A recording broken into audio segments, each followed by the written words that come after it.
Bonjour, c'est Christian Pesset. Je vais vous parler aujourd'hui des chauffages d'appoint qui sont utiles en demi-saison ou pour booster la température dans la salle de bain ou de douche, mais aussi en complément pendant les grands froids dans les pièces à vivre. Alors, les chauffages d'appoint électriques sont les plus utilisés. Les convecteurs mobiles, les radiateurs à huile sur roulette, très classiques, les chauffages céramiques soufflants, par exemple pour la salle de bain, les panneaux rayonnants qui sont maintenant déplaçables dans les pièces à vivre. Alors tels sont les chauffages d'appoint les plus utilisés. Ils sont efficaces à condition que leur puissance soit adaptée au volume de la pièce à chauffer évidemment. Alors, les appareils électriques se branchent sur une simple prise de courant. Il faut évidemment veiller à ce que le circuit de cette prise soit en rapport avec la puissance de l'appareil, en principe 16 ou 20 ampères. La section des conducteurs et la protection au tableau électrique, la plupart du temps aussi, il faut la liaison à la terre.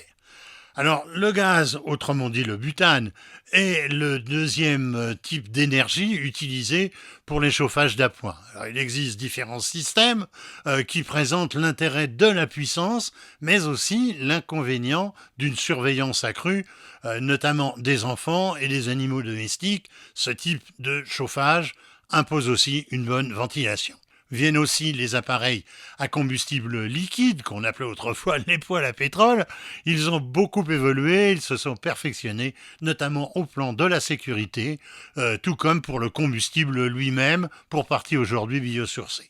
Leur principal avantage, c'est la puissance, ainsi qu'une gestion très perfectionnée grâce à l'électronique. Alors comme les appareils à gaz, ils imposent une très bonne ventilation, surtout en raison de la vapeur d'eau qui est émise par la combustion du gaz qui peut générer de l'humidité dans une pièce qui va être un peu confinée.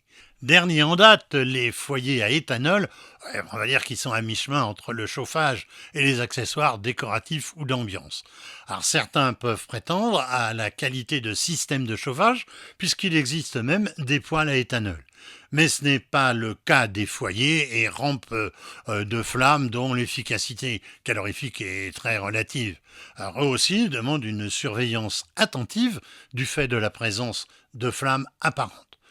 Aucun des appareils à flamme ne doit rester sans surveillance et la nuit dans une chambre et ils sont évidemment à proscrire. D'une façon générale, quel que soit le système, il faut considérer le caractère d'appoint de ces dispositifs et ne pas leur demander plus qu'ils ne peuvent fournir.